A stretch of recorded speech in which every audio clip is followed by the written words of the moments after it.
ಬೆಳಗಾವಿ ಕಿತ್ತೂರಾಣಿ ವೀರರಾಣಿ ಕಿತ್ತೂರಾಣಿ ಚೆನ್ನಮ್ಮನ ನಾಡಿನಲ್ಲಿ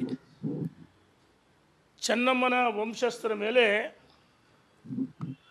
ಲಾಠಿ ಪ್ರಹಾರ, ಅಮಾಯಕರ ಮೇಲೆ ನೂರಾರು ಜನ ಅಮಾಯಕರ ಮೇಲೆ ಲಾಠಿ ಪ್ರಹಾರ, ಬೆನ್ನು ಮೂಳೆ ಕಾಲು ಮೂಳೆ ಮುರಿದು ಆಸ್ಪತ್ರೆ ಸೇರಿದ್ರೆ ಇನ್ನು ಕೆಲವ್ರನ್ನ ಆಸ್ಪತ್ರೆ ಸೇರಿಸೋಕ್ಕೂ ಅವಕಾಶ ಕೊಟ್ಟಿಲ್ಲ.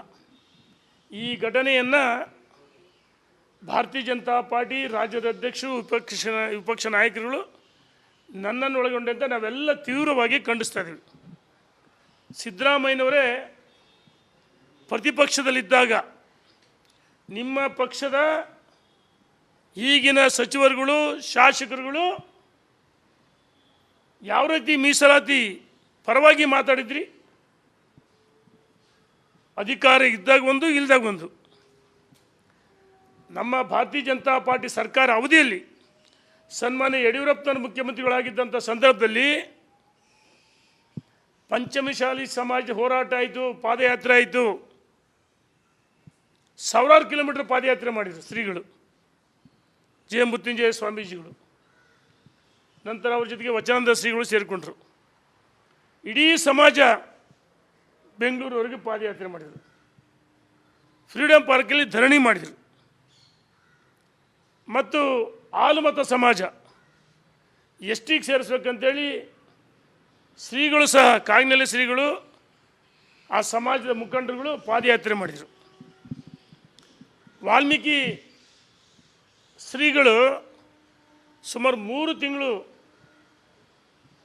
60 ದಿವಸ ಧರಣಿ ಮಾಡಿದರು. ಯಾವುದೇ ಸಮಾಜದ ಪ್ರತಿಭಟನೆ ನಡೆದರು, ಎಲ್ಲ ಸಮಾಜಗಳು. ಆದರೆ ಭಾರತೀಯ ಜನತಾ ಪಾರ್ಟಿ ಸರ್ಕಾರ, ನಮ್ಮ ಮುಖ್ಯಮಂತ್ರಿಗಳು ಆ ಹೋರಾಟವನ್ನು ಹತ್ತಿಕ್ಕಂಥ ಕೆಲಸವನ್ನು ಮಾಡಲಿಲ್ಲ. ಎಲ್ಲ ವರ್ಗದ ಶ್ರೀಗಳ ಜೊತೆಗೆ ಮಾತುಕತೆ ಆಯಿತು, ಚರ್ಚೆಗಳು ಅದು. ಬೆಳಗಾಂನಲ್ಲಿ ಮುಖ್ಯಮಂತ್ರಿಗಳು ಜೆ ಮೃತ್ಯುಂಜಯ ಸ್ವಾಮೀಜಿಗಳ ಮತ್ತು ಅನೇಕ ಮುಖಂಡರುಗಳು ಕಳೆದ 1 ತಿಂಗಳಿಂದ ನಾವು ಸುವರ್ಣಸೌಧ ಮುತ್ತಿಗೆ ಹಾಕ್ತೀವಿ, 5,000 ಟ್ರ್ಯಾಕ್ಟರ್ನಲ್ಲಿ ರೈತರು ಬರ್ತಾರೆ ಅಂತ ಹೇಳಿದ್ರಲ್ಲ, ಸೌಜನ್ಯಕ್ಕಾದ ಮುಖ್ಯಮಂತ್ರಿಗಳು ಚರ್ಚೆ ಮಾಡಬೇಕಾಯಿತು, ಮಾತುಕತೆ ಮಾಡಬೇಕಾಯಿತು. ಮಾತುಕತೆ ಮಾಡುವ ಬದಲಾಗಿ ಒಂದು ರೀತಿ ನಮ್ಮ ಹಳ್ಳಿಗಳು ಹೇಳ್ತಾರೆ, ದನಗೆ ಹೊಡೆದ್ರೆ ಅಂತ ಹೇಳ್ತಾರೆ. ಯಾಕೆ ನಿಮಗೆ ಮಾಹಿತಿ ಇರಲಿಲ್ವಾ? ಇಷ್ಟು ಜನ, ಲಕ್ಷಾಂತರ ಜನ ಬರ್ತಾರಂತೇಳಿ ಒಂದು ಕಡೆ ಹೋರಾಟವನ್ನು ದಮನ ಮಾಡಬೇಕಂತೇಳಿ ಬೆಳಗಾಂ DC-ಗೆ ಸೂಚನೆ ಕೊಟ್ಟು ಆ ಹೋರಾಟವನ್ನು ಹತ್ತಿಕ್ಕಂಥ ಪ್ರಯತ್ನವನ್ನು ಮಾಡಿದರು. ಸರ್ಕಾರಕ್ಕೆ ಎಚ್ಚರಿಕೆ ಕೊಟ್ಟಾದ ಮೇಲೆ ಬೆಳಗಾವಿ DC-ಅವರು ಆದೇಶವನ್ನು ಹಿಂಪಡೆದರು. ನಾನು ಕೇಳೋಕ್ಕೆ ಇಚ್ಛೆ ಪಡ್ತೀನಿ, ಸಿದ್ದರಾಮಯ್ಯನವರೇ, 1 ತಿಂಗಳಿಂದ ಹೋರಾಟ ಮಾಡ್ತೀವಿ ಅಂತ ಹೇಳಿದ್ರಲ್ಲ, ಯಾಕೆ ನೀವು ಮಾತುಕತೆ ಮಾಡಲಿಲ್ಲ? ಸನ್ಮಾನ್ಯ ಯಡಿಯೂರಪ್ಪನವರು ಎಲ್ಲ ಸಮಾಜಗಳಿಗೆ ಶ್ರೀಗಳ ಜೊತೆ, ಮುಖಂಡರುಗಳ ಜೊತೆ ಚರ್ಚೆ ಮಾಡ್ದಲ್ಲ. ನಿಮ್ಮ ಪ್ರತಿಪಕ್ಷ ನಾಯಕರಾಗಿದ್ದೀರಿ, ಅಧಿವೇಶನದ ಒಳಗೆ ಹೊರಗೆ ನೀವು ಏನೋ ಮಾತಾಡಿದ್ರಿ, ನಿಮಗೆ ನೆನಪಿಲ್ವಾ? ಈ ಘಟನೆಗೆ ನೇರವಾಗಿ ಪರಮೇಶ್ವರ ಕಾರಣ. ಗೃಹ ಸಚಿವರು ರಾಜೀನಾಮೆ ಕೊಡಬೇಕು. ಮತ್ತು ಅಧಿಕಾರಿಗಳು, ಯಾರು ಪೊಲೀಸ್ ಅಧಿಕಾರಿಗಳು ಇದ್ದಾರೆ, ಈ ಘಟನೆಗೆ ಆ 2 ಜನ ಅಧಿಕಾರಿಗಳನ್ನ ಸಸ್ಪೆಂಡ್ ಮಾಡಬೇಕಂತೇಳಿ ಒತ್ತಾಯ ಮಾಡ್ತೀವಿ. ಮತ್ತು ಮಾನ್ಯ ಮುಖ್ಯಮಂತ್ರಿಗಳು ಬೇಷರ ಕ್ಷಮೆ ಕೇಳಬೇಕು, ಶ್ರೀಗಳ ಸಮಾಜದ ಕ್ಷಮೆ ಕೇಳಬೇಕು. ಈಗಾಗಲೇ ರಾಜ್ಯದಲ್ಲಿ ಎಲ್ಲ ಕಡೆ ಪ್ರತಿಭಟನೆಗಳು ನಡೀತಾ ಇದೆ. ಬೆಳಗಾಂ ಸುವರ್ಣಸೌಧದಲ್ಲಿ ಅಧಿವೇಶನದ ಒಳಗೆ ಹೊರಗೆ ನಮ್ಮ ರಾಜ್ಯದ ಅಧ್ಯಕ್ಷರು ಮತ್ತು ವಿಪಕ್ಷ ನಾಯಕರು ಹೋರಾಟವನ್ನು ಪ್ರಾರಂಭ ಮಾಡಿದ್ದೇವೆ. ಈ ಸರ್ಕಾರ, ನಾನು ಕೇಳಕ್ಕೆ ಇಚ್ಛೆ ಪಡ್ತೀನಿ, ಮುಖ್ಯಮಂತ್ರಿಗಳೇ, ಭಾರತ್ ಮಾತಾ ಕಿ ಜೈ ಅನ್ನೋದನ್ನ ಬಂಧಿಸ್ತೀರಿ, ಸಮಾಜದ ಪರವಾಗಿ ಮಾತಾಡಿದ್ರೆ ಬಂಧಿಸ್ತೀರಿ. ಇದೇನು ನಿಮ್ಮದೇ ತೊಗಲಕ್ ಸರ್ಕಾರನ ಅಥವಾ ಹಿಟ್ಲರ್ ಸರ್ಕಾರನ? ಅದೇ ಯಾರು ಸಾಮಾನ್ಯ ಮೀಸಲಾತಿ ಕೇಳಿದ್ರೆ ಲಾಠಿ ಚಾರ್ಜ್ ಮಾಡ್ತೀರಿ. ಬಹುಶಃ ಇನ್ನೂ ಎಲ್ಲ ಒಂದು ಕಡೆ ಗೋಲಿಬಾರ್ ಮಾಡಬೇಕಂತ ಸಂಚಿತ್ತು. ಶ್ರೀಗಳ ಮೇಲೆ ಯಾಕೆಂದ್ರೆ 7 ಹಂತದಲ್ಲಿ ಹೋರಾಟ ಆಗಿದೆ. ಏನು ಇವತ್ತು ಹೋರಾಟ ಮಾಡ್ತಾ ಇದ್ದಾರಾ? ಇವತ್ತು ಎಲ್ಲ ಒಂದು ಕಡೆ ಈ ಸರ್ಕಾರ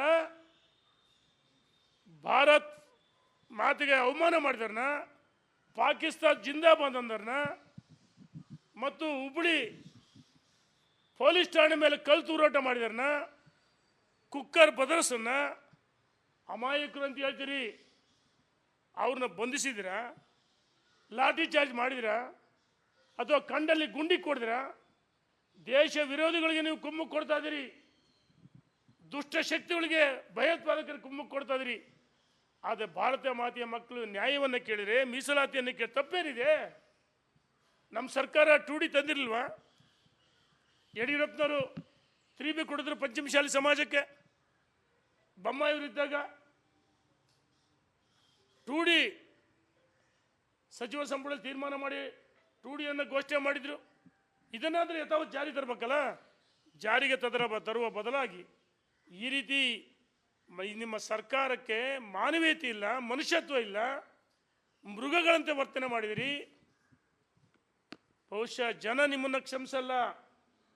ನಾನು ನಾಡಿನ ಎಲ್ಲ ಮಠಾಧೀಶರಲ್ಲಿ ವಿನಂತಿ ಮಾಡ್ತೀನಿ, ಇದು ಕೇವಲ ಪಂಚಮಶಾಲಿ ಸಮಾಜಕ್ಕೆ ಅವಮಾನ ಆಗಿಲ್ಲ, ಲಾಠಿ ಚಾರ್ಜ್ ಮಾಡಿಲ್ಲ, ಮನುಕುಲದ ಮೇಲೆ ಒಂದು ರೀತಿ ದೌರ್ಜನ್ಯ ಮಾಡಿದರೆ, ದಬ್ಬಾಳಿಕೆ ಮಾಡಿದರೆ ಮುಖ್ಯಮಂತ್ರಿಗಳು ಬೇಷ ಕ್ಷಮೆ ಕೇಳಬೇಕು.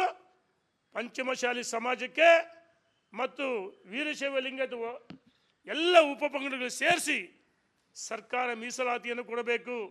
ನಮ್ಮ ಸರ್ಕಾರ ಇದ್ದಾಗ ಹಾಲುಮತ ಸಮಾಜ, ವಾಲ್ಮೀಕಿ ಸಮಾಜ, ಪಂಚಮಶಾಲಿ ಸಮಾಜ ಎಲ್ಲ ಸಮಾಜಗಳು ಹೋರಾಟವನ್ನು ಮಾಡಿದಾಗ ಮಾತುಕತೆ ಮಾಡಿದರು. ಯಡಿಯೂರಪ್ಪನವರು ಸಂಬಂಧಪಟ್ಟ ಸಚಿವರುಗಳು ಮಾತುಕತೆ ಮಾಡೋ ಬದಲಾಗಿ ದೌರ್ಜನ್ಯ ಮಾಡಿದಿರಿ, ಲಾಠಿ ಚಾರ್ಜ್ ಮಾಡಿಸಿರಿ.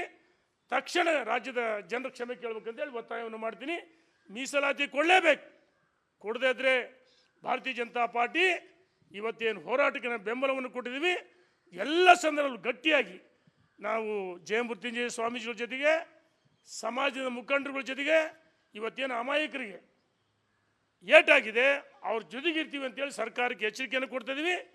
ಯಾರ್ಯಾರಿಗೆ ಏಟಾಗಿದೆ ಅವರ ಕುಟುಂಬಕ್ಕೆ ಸರ್ಕಾರ ಪರಿಹಾರವನ್ನು ಕೊಡಬೇಕು, ಪರಿಹಾರ ಕೊಡಲೇಬೇಕು ಅಂತೇಳಿ ನಾನು ಒತ್ತಾಯ ಮಾಡ್ತೀನಿ. ಭಾರತೀಯ ಜನತಾ ಪಾರ್ಟಿಯಲ್ಲಿ ಯಾವುದೇ ಗೊಂದಲಗಳಿಲ್ಲ. ಅನೇಕ ಬಾರಿ ರಾಜ್ಯದ ಅಧ್ಯಕ್ಷರು ಮಾಡಿದ್ರು ನಮ್ಮ ರಾಷ್ಟ್ರೀಯ ನಾಯಕರು ರಾಜ್ಯದ ಅಧ್ಯಕ್ಷರನ್ನ ವಿಜೇಂದ್ರ ಅವರೊಬ್ಬ ಯುವಕ ಆದರೆ, ಸಮರ್ಥರಿದ್ದಾರೆ ಅಂತೇಳಿ ಅವ್ರನ್ನ ಘೋಷಣೆ ಮಾಡಿದ ಮೇಲೆ ಅವರ ಸಂಘಟನೆ ವಿಜೇಂದ್ರ ಅವರು ಯಾರ ಬಗ್ಗೆನೂ ಟೀಕೆ ಮಾಡದೆ, ಅಪಮಾನ ಮಾಡದೆ, ಪಕ್ಷದ ಚೌಕಟ್ಟಿನೊಳಗೆ ಪಕ್ಷವನ್ನು ಸಂಘಟನೆ ಮಾಡ್ತಾರೆ. ಹಾಗಾಗಿ ಯಾವುದೇ ಗೊಂದಲಗಳಿಲ್ಲ. ನಾವೆಲ್ಲ ಒಟ್ಟಾಗಿ ಒಂದಾಗಿ ಭಾರತೀಯ ಜನತಾ ಪಾರ್ಟಿ ನಮ್ಮ ಕಾರ್ಯಕರ್ತರು ಮುಖಂಡರುಗಳಿಗೆ ನೋವಾಗಿದೆ. ಏನು 3 ಉಪಚುನಾವಣೆ ಯಾವುದೋ ಕಾರಣಕ್ಕೆ ಗೆದ್ದಿರ್ಬೋದು. ಮುಂಬರುವ ಲೋಕಲ್ ಬಾಡೀಸ್, ಸ್ಥಳೀಯ ಸಂಸ್ಥೆಗಳಿಗೂ ಮಹಾನಗರ ಪಾಲಿಕೆ, ನಗರಸಭೆ, ಪುರಸಭೆ, ಪಟ್ಟಣ ಪಂಚಾಯಿತಿ, ಜಿಲ್ಲಾ ಪಂಚಾಯಿತಿ, ತಾಲೂಕ್ ಪಂಚಾಯಿತಿ ಯಾವ ಕಾರ್ಯಕರ್ತರಿಗೆ ಇಷ್ಟು ವರ್ಷ ಭಾರತ್ ಮಾತೆಗೆ ಜೈ ಅಂದರೆ ಅವರನ್ನು ಗುರುಸಿ ಮುಂಬರುವ ಚುನಾವಣೆಗಳಲ್ಲಿ ಅವರಿಗೆ ಚುನಾವಣೆಯಲ್ಲಿ ನಿಲ್ಲಿಸಿ ಅವ್ರನ್ನ ಆಯ್ಕೆ ಮಾಡ್ತಕ್ಕಂಥ ಕೆಲಸ ನಮ್ಮೆಲ್ಲರ ಮೇಲಿದೆ. ಆತ್ಮವಿಶ್ವಾಸ ಮೂಡಿಸ್ತಕ್ಕಂಥ ಕೆಲಸನ ರಾಜ್ಯದ ಅಧ್ಯಕ್ಷರು ನಾವೆಲ್ಲ ಮಾಡ್ತಾಯಿದ್ದೀವಿ. ರಾಜ್ಯದ ಅಧ್ಯಕ್ಷರು ರಾಜ್ಯದ ಉದ್ದಕ್ಕೆ ವಿಪಕ್ಷ ನಾಯಕರು ಪ್ರವಾಸ ಮಾಡಿದರೆ ಪಕ್ಷ ಬಲಿಷ್ಠ ಆಗುತ್ತೆ. ಮುಂಬರುವ ದಿನಗಳಲ್ಲಿ ಭಾರತೀಯ ಜನತಾ ಪಾರ್ಟಿ ರಾಜ್ಯದಲ್ಲಿ 100ಕ್ಕೆ 100 ಸೂರ್ಯಚಂದ್ರ ಯಶ್ ಸತ್ಯನ ಮತ್ತೊಮ್ಮೆ ಅಧಿಕಾರಕ್ಕೆ ಬಂದೇ ಬರುತ್ತೆ. ಕೋರ್ ಕಮಿಟಿಯಲ್ಲಿ ಯತ್ನಾಳ್ ಅಷ್ಟೇ ಅಲ್ಲ, ರೇಣುಕಾಚಾರ್ಯ ಮೇಲೂ ಕೂಡ ಕ್ರಮ ಆಗಬೇಕು ಅಂತ ಹಿರಿಯ ನಾಯಕರು ಹೇಳಿದ್ರು. ಆಯ್ತಣ್ಣ, ನಾನು ತಪ್ಪು ಮಾಡಿದರೆ ನಾನು ಭಾರತೀಯ ಜನತಾ ಪಾರ್ಟಿ ಒಬ್ಬ ಸಾಮಾನ್ಯ ಕಾರ್ಯಕರ್ತನಾಗಿ, ಶಿಸ್ತಿನ ಸಿಪಾಯಿಯಾಗಿ ಈ ಗೊಂದಲಗಳು ನಾನೇನು ಪಕ್ಷದ ವಿರುದ್ಧ, ರಾಜ್ಯಾಧ್ಯಕ್ಷ ವಿರುದ್ಧ ಮಾತಾಡಿಲ್ಲ. ರಾಜ್ಯಾಧ್ಯಕ್ಷ ವ್ಯಕ್ತಿ ಅಲ್ಲ, ವಿಜೇಂದ್ರ ವ್ಯಕ್ತಿ ಅಲ್ಲ. ಅವ್ರನ್ನ ಮಾಡಿದ್ದು ರಾಷ್ಟ್ರೀಯ ನಾಯಕರು. ಅಧ್ಯಕ್ಷ ಪಕ್ಷಪರವಾಗಿ ಮಾತಾಡಿ ತಪ್ಪು ಅನ್ನೋದಾದರೆ, ಪಕ್ಷಪರವಾಗಿ ಮಾತಾಡಪ್ಪು ಅನ್ನೋದಾದರೆ ನಾನು ತಪ್ಪು ಮಾಡಿದೆ. ಏನು ಕ್ರಮಕ್ಕೆ ತಗೋಬೇಕು ತಗೊಳ್ಳಿ, ನಂದೇನು ಅಭ್ಯಂತರ ಇಲ್ಲಲ್ಲ. ನಾನು ಭಾರತೀಯ ಜನತಾ ಪಾರ್ಟಿ ಪರವಾಗಿ ಮಾತಾಡಿದ್ದೀನಿ. ನೋಡೋಣ, ಇಲ್ಲಿ ನಮ್ಮ ಯಾರು ಸ್ವಾರ್ಥ ಮುಖ್ಯ ಅಲ್ಲ, ನಮ್ಮಗಳ ಪ್ರತಿಷ್ಠೆ ಮುಖ್ಯ ಅಲ್ಲ. ನಮ್ಮಗಳ ಪ್ರತಿಷ್ಠೆಯನ್ನು ಬದಿಗೊತ್ತಿ ಪಕ್ಷವನ್ನು ಬಲಿಷ್ಠ ಮಾಡಬೇಕು. ಮತ್ತು ಇವತ್ತು ವಿಶೇಷವಾಗಿ ಪಂಚಮಶಾಲಿ ಸಮಾಜಕ್ಕೆ ಏನು ನ್ಯಾಯ ಕೊಡ್ತಕ್ಕಂಥ ಕೆಲಸವನ್ನು ನಾವೆಲ್ಲ ಒಟ್ಟಾಗಿ ಒಂದಾಗಿ ಇವತ್ತು ಮಾಡ್ತಾ ಇದ್ದೀವಿ. ಮತ್ತೊಮ್ಮೆ ಹೇಳ್ತೀವಿ, ಪಂಚಮಶಾಲಿ ಸಮಾಜ ಏನು ನಮ್ಮ ಸರ್ಕಾರ ಅಧಿಕಾರದಾಗಿದ್ದಾಗ 2D ಕೊಟ್ಟುತ್ತಲ್ಲ, ಅದನ್ನು ಯಥಾವತ್ತು ಜಾರಿ ಮಾಡಲೇಬೇಕು. ಈ ಘಟನೆಯನ್ನು ಮನುಕುಲಕ್ಕೆ, ಕೇವಲ ಪಂಚಮಶಾಲಿ ಸಮಾಜಕ್ಕಷ್ಟೇ ಅಲ್ಲ, ಮನುಕುಲಕ್ಕೆ ಮಾಡಿದಂಥ ಅಪಮಾನ ನಾವು ಖಂಡಿಸ್ತೀವಿ. ಮುಖ್ಯಮಂತ್ರಿಗಳು ಬೇಷರ ಕ್ಷಮೆ ಕೇಳಬೇಕು, ಗೃಹ ಸಚಿವರು ರಾಜೀನಾಮೆ ಕೊಡಲೇಬೇಕು. ಇವತ್ತು ನಾಳೆ ಪಂಚಮಶಾಲಿ ಸಮಾಜದ ಹೋರಾಟಕ್ಕೆ ಸಂಪೂರ್ಣವಾಗಿ ಬೆಂಬಲವನ್ನು ಕೊಡ್ತಾ ಇದ್ದೀವಿ. ದೆಹಲಿಗೆ ಹೋಗೋದು, ಬೇರೆ ಬೇರೆ ವಿಷಯಗಳು ಪ್ರಸ್ತುತ ಈಗ ನಮ್ಮ ಕಣ್ಮುಂದಿಲ್ಲ. ಸಮಯ ಬಂದಾಗ, ಸಂದರ್ಭ ಬಂದಾಗ ಮಾಧ್ಯಮ ಸ್ನೇಹಿತರು ಹೇಳಿ, ನೋಡಪ್ಪ ಹಿಂಗೆ ಹೋಗ್ತೀವಿ ಅಂತ ಹೇಳೇ ಹೋಗ್ತೀವಿ. ಧನ್ಯವಾದಗಳು.